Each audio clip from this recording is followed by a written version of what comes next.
새벽 기도에 시작하겠습니다. 오늘은 창세기 37장 말씀이 되겠습니다. 36절까지 제가 봉독해 드리도록 하겠습니다.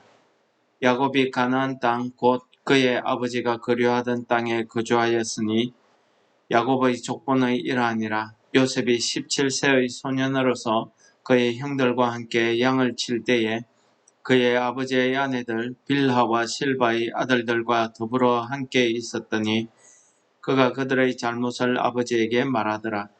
요셉은 노년에 얻은 아들이므로 이스라엘이 여러 아들들보다 그를 더 사랑하므로 그를 위하여 채색 옷을 지었더니 그의 형들이 아버지가 형들보다 그를 더 사랑함을 보고 그를 미워하여 그에게 편안하게 말할 수 없었더라.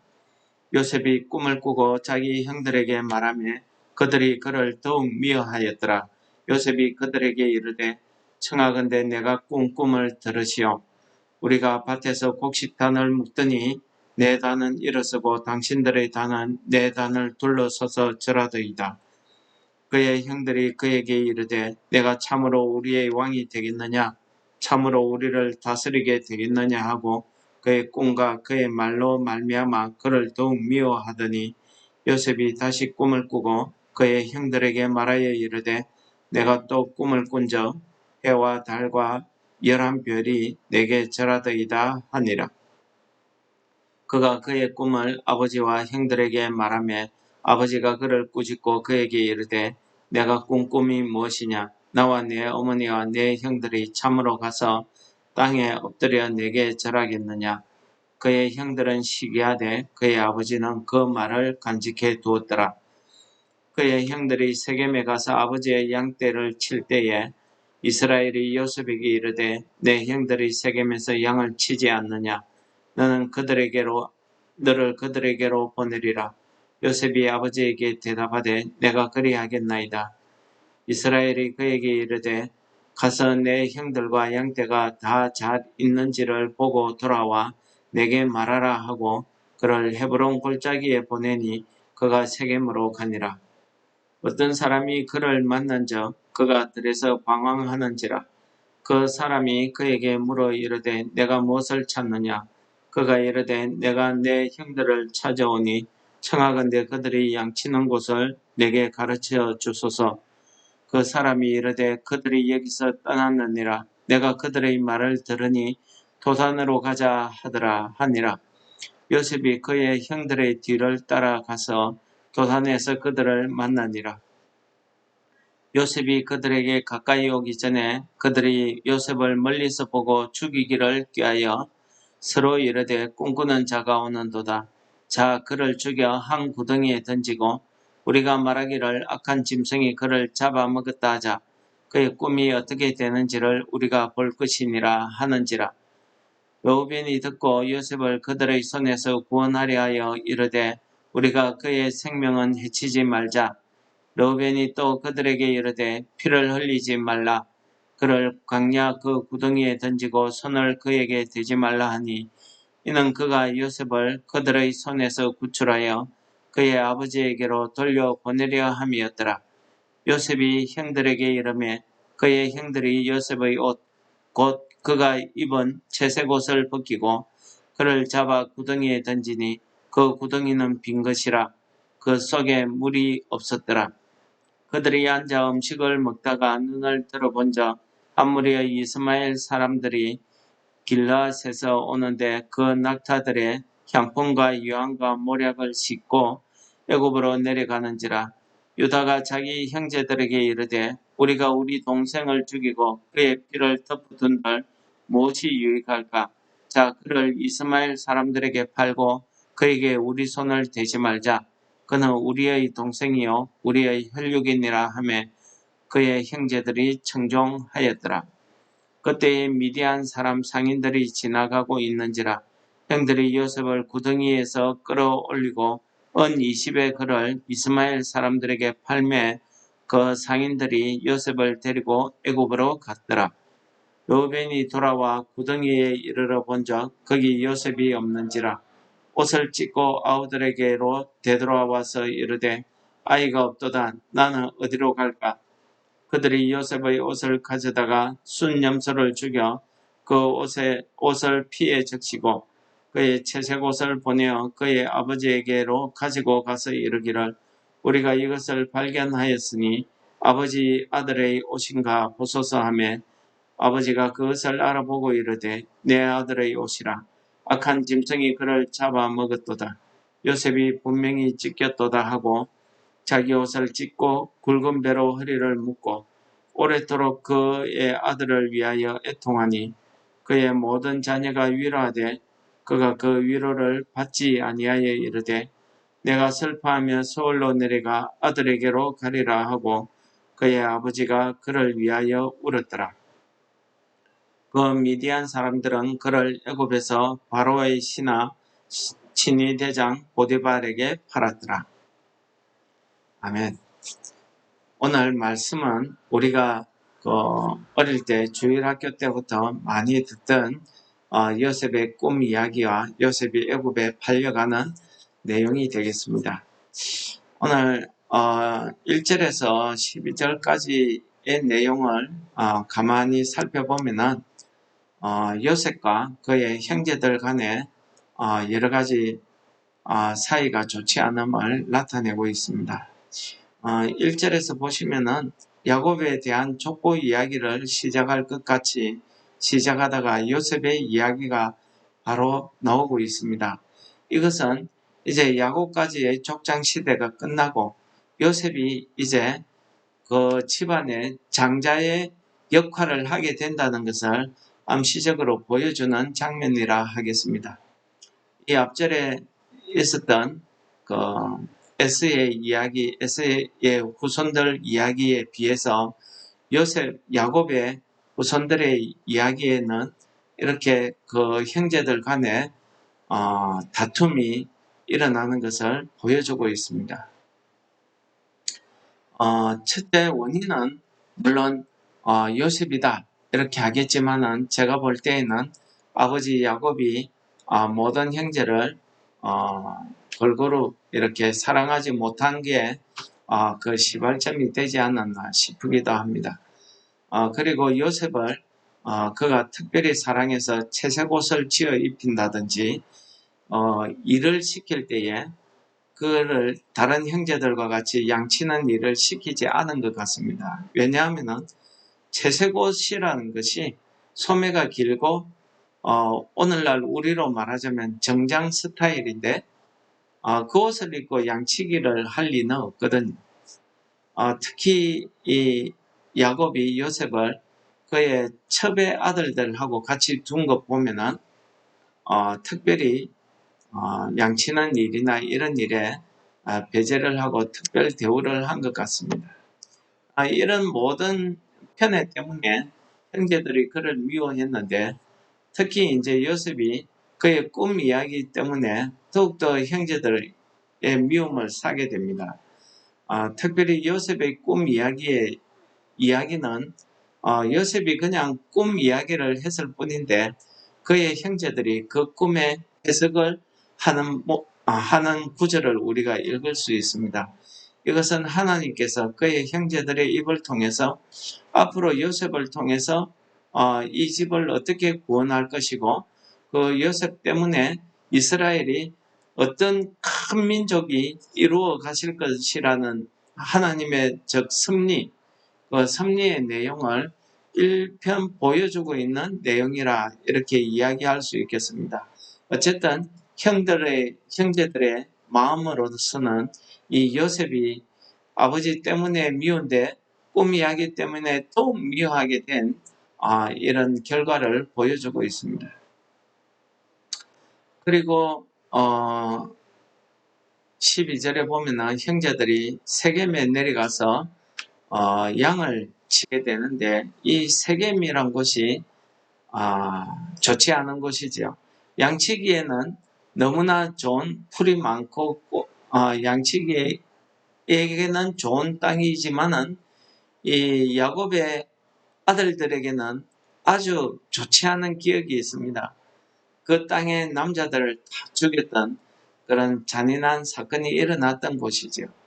그럼에도 이들이 그 세겜 땅을 떠나지 못하는 것은 세겜이 목축하기에 좋은 땅이었다, 지역이었다는 것은 그런 이유도 있겠고 여러 가지 이유 때문에 아직 세겜을 떠나지 못하고 있는 걸 보고 있습니다.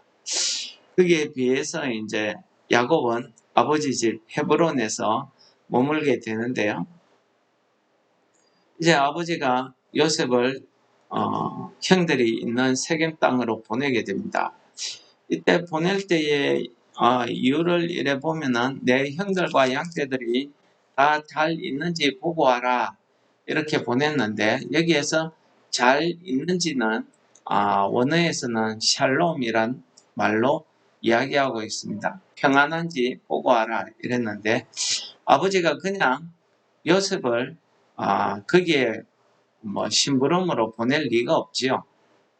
아버지니까 형제들과 요셉 간의 그 관계, 서먹서먹한 관계, 말로 표현하지 못하는 미묘한 그런 감정의 흐름을 아버지도 아마 알고 있었던 것 같습니다.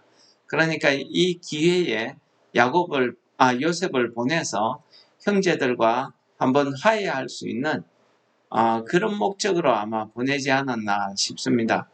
그래서 잘 있는지 가서 평안한지를 살펴보고 오도록 이 요셉을 먹을 것을 사서 이렇게 보내게 됩니다. 하필이면 보낼 때에 어떤 늘 입던 채색 옷을 입혀 보냈지요. 이제 형제들이 이 요셉이 형제들을 찾아가는 그 과정의 내용이 12절부터 15절까지 쭉 나오는데 이 보시면은 그 당시에 이 요셉이 형들이 세겜에 있다는 것만 알고 가서 거기에서 형들이 도단으로 옮긴 것을 알지 못해서 방황하는 장면이 나옵니다.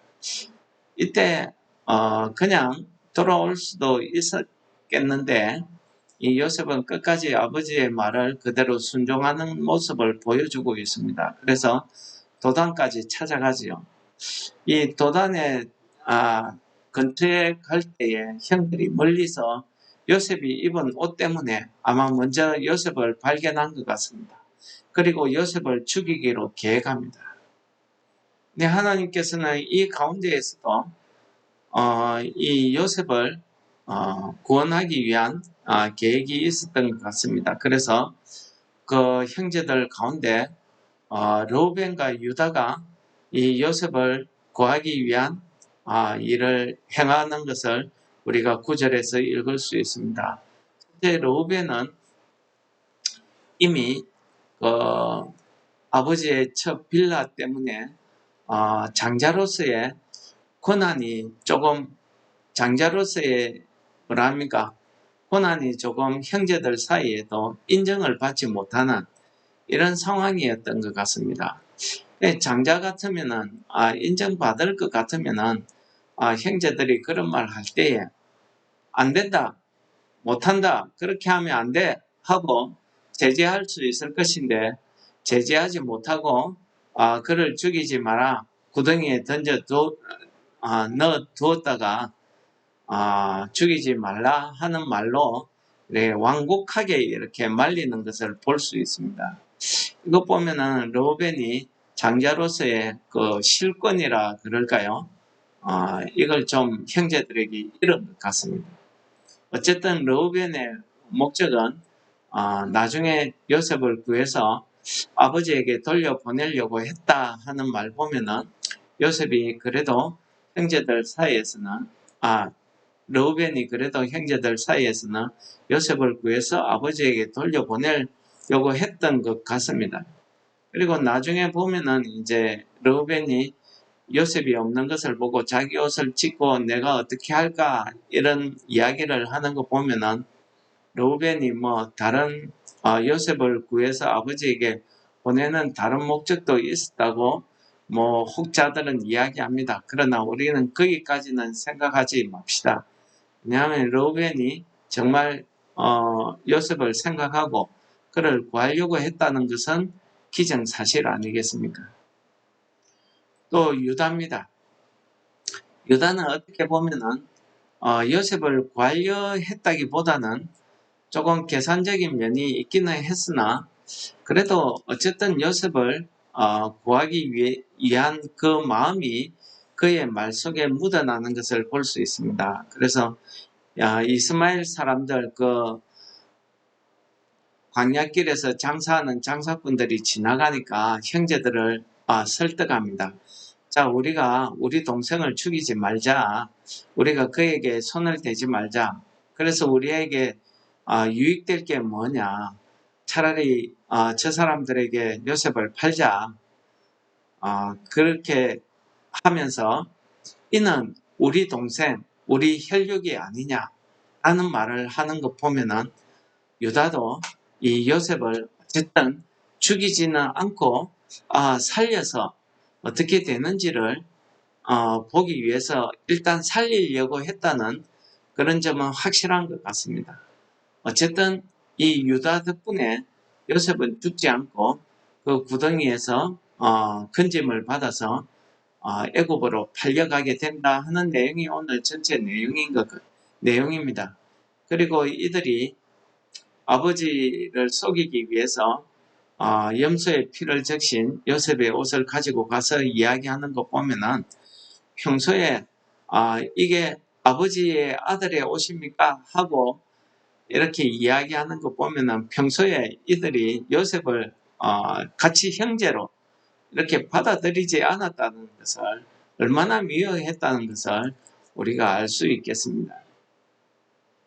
물론 오늘 본문 말씀을 가지고 형제 간의 이야기, 요셉의 편의 이야기 이런 것들로 우리가 이야기할 수 있겠지만은 오늘 저는 요셉의 입장을 한번 보려고 합니다. 왜 그러냐 하면은 구약에서 이 요셉은 장차 오실 예수 그리스도의 모습을 보여주는 사람이기 때문에 그렇습니다.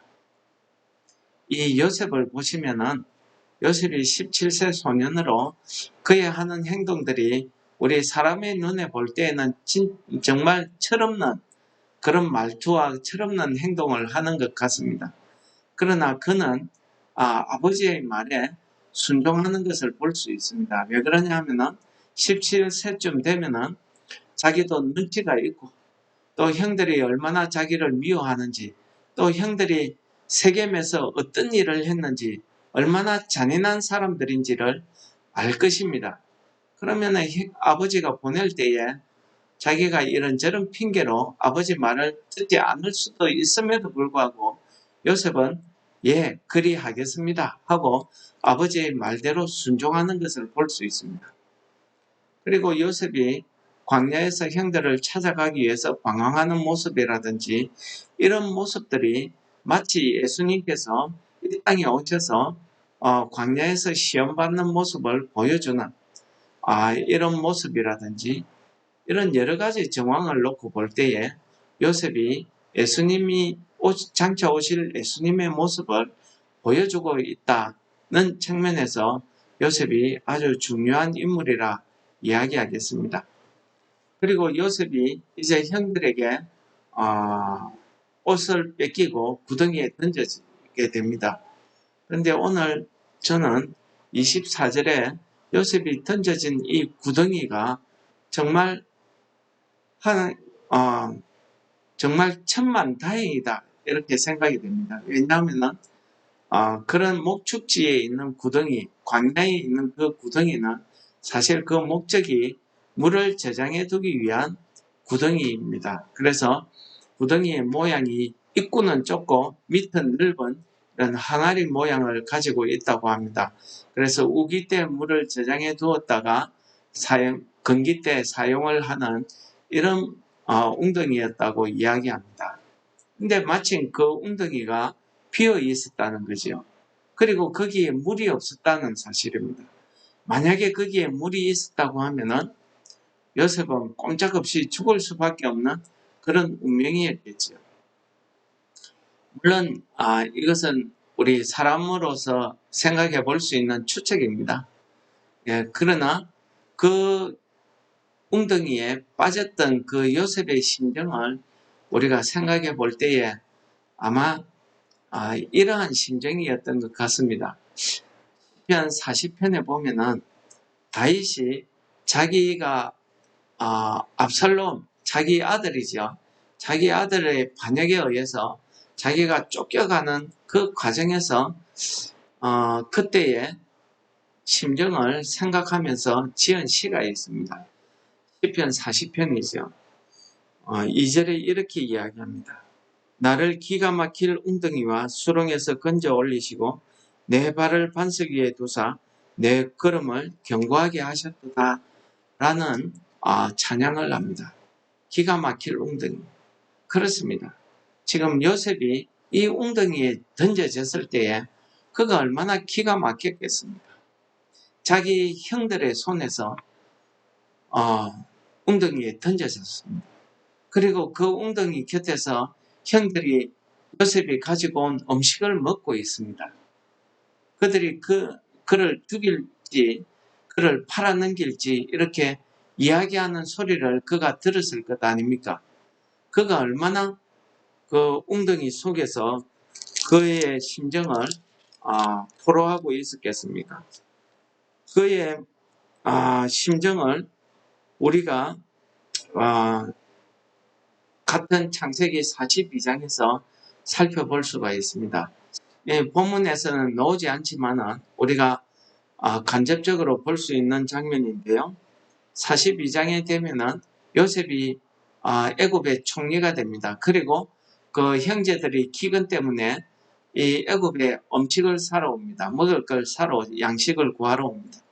그런데 요셉이 그 형제들을 모아놓고 너희는 정탐꾼이라 하고 의심을 하기 시작합니다. 그러다 보니까 이 형제들이 요셉에게 그렇지 않다고 자기들을 소개하는 과정에 말을 하다 보니까 말이 길어지니까 쓸데없는 이야기가 나오죠. 그래서 잃어버린 형제의 이야기를 하게 됩니다. 이것 때문에 자기들이 곤란을 겪으면서 하는 이야기입니다. 42장 21절에 보니까 그들이 서로 말하되 우리가 아우의 일로 말미암아 범죄하였도다. 그가 우리에게 애고를 할 때에 그 마음의 괴로움을 보고도 듣지 아니하였으므로 이 괴로움이 우리에게 임하도다. 여러분 어떻습니까? 르우벤이 그들에게 대답하여 이르되 내가 너희에게 그 아이에 대하여 죄짓지 말라고 하지 아니하였더냐. 그래도 너희가 듣지 아니하였도다. 그러므로 그의 핏값을 치르게 되었도다 하니 웅덩이에 빠졌던 요셉의 마음을 이 형들이 이야기하고 있습니다. 듣고 있고 알고 있었던 거죠. 애걸 하고 있었다는 겁니다. 그 괴로워하는 그 마음을 그 소리를 듣고도 우리가 모른 척 했다는 것입니다. 여러분 어떻습니까? 우리의 삶 가운데서도 이러한 일이 있을 것입니다. 기가 막힐 웅덩이. 믿었던 사람에게 배신당하는 그 배신이 내 인생의 모든 것을 빼앗아가버리는. 여러분, 내가 믿었던 사람으로부터 세상 말로 뒤통수를 맞는 이런 억울한 일을 당하는 이런 심정을 우리가 한마디로 표현할 때에 다윗이 말하고 있는 것처럼 기가 막힐 웅덩이라고 우리가 표현할 수 있겠습니다. 그런데 하나님께서는요, 그 웅덩이에 빠져있는 사람이 볼 때에는 이제 웅덩이에 빠졌으니까 이제 죽이든지 아니면 애굽에 팔려가든지 뭐 다시 회복될 수 있는 살아날 수 있는 길이 전혀 안 보입니다. 앞뒤가 꽉 막혔습니다. 그러니 기가 막히다 할 수밖에. 자기가 살아나도 이미 요셉의 운명은 애굽의 종으로 팔려가는 운명입니다. 그렇지 않으면 그 웅덩이에서 죽을 수밖에 없는 그런 운명 아니겠습니까?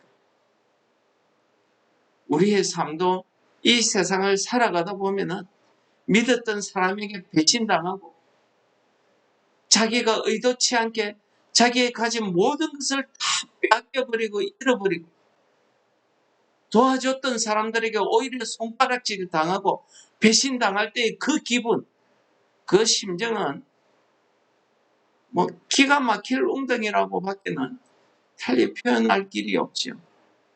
그러나 하나님께서는 이 기가 막힐 웅덩이에 빠진 이 요셉을 건져서 애굽에 내려가게 하십니다.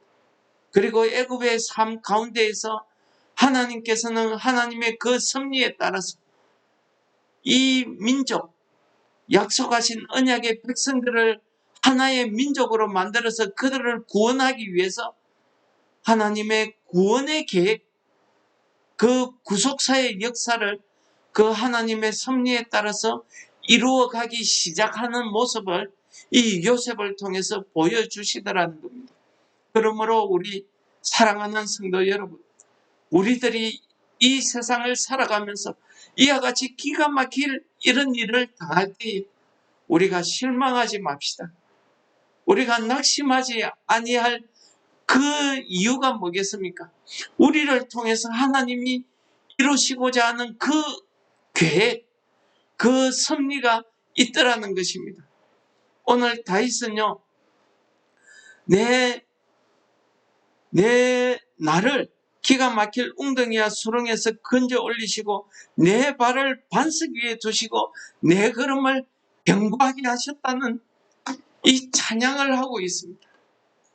우리도 이런 어려운 가운데서 우리가 이 어려움을 벗어나서 우리 입술에서 내 발을 반석 위에 두시고 내 걸음을 견고하게 해 주셨다는 이런 찬양이 우리 심령에서 흘러나는 이런 축복이 있으시기를 축원합니다.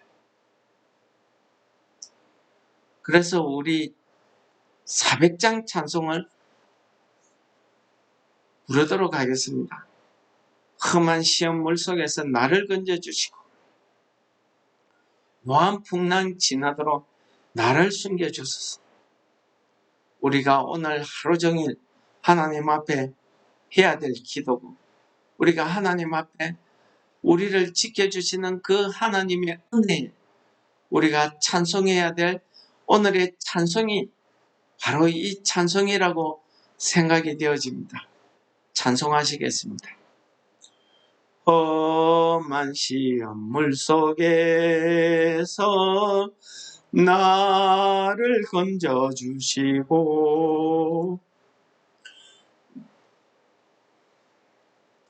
노한 풍랑 지나도록 나를 숨겨주소서. 주여 나를 돌보시사 고이 품어주시고 험한 풍파 지나도록 나를 숨겨주소서. 권세 능력 무한하사 모든 시험 이기고 풍랑까지 다스리는 주님 앞에 비오니 주여 나를 돌보시 고이 품어주시고 험한 풍파 지나도록 나를 숨겨주소서.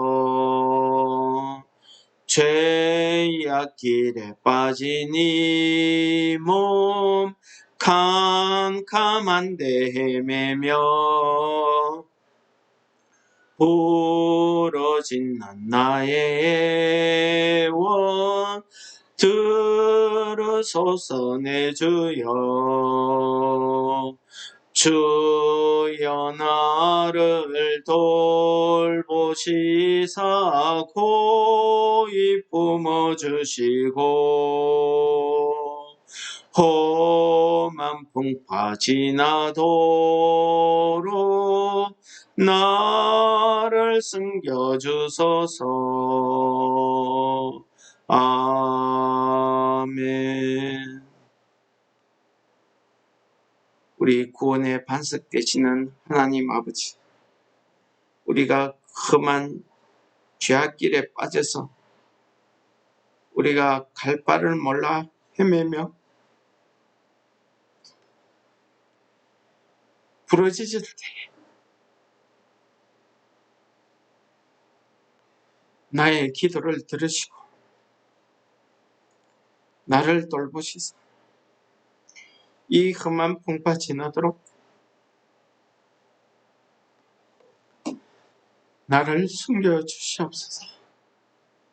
예수님 이름으로 감사 기도드립니다. 아멘. 하늘에 계신 우리 아버지여, 이름이 거룩히 여김을 받으시오며 나라의 임하시오며 뜻이 하늘에서 이룬 것 같이 땅에서도 이루어지이다. 오늘날 우리에게 일용할 양식을 주옵시고 우리가 우리에게 죄 지은 자를 사하여 준 것 같이 우리 죄를 사하여 주옵시고 우리를 시험에 들게 하지 마옵시고 다만 악에서 구하옵소서. 내게 나라와 근세와 영광이 아버지께 영원히 섬나이다. 아멘. 이 말씀을 생각하시면서 하나님의 구원의 손길을 기대하시면서 아버지 앞에 기도하도록 하겠습니다.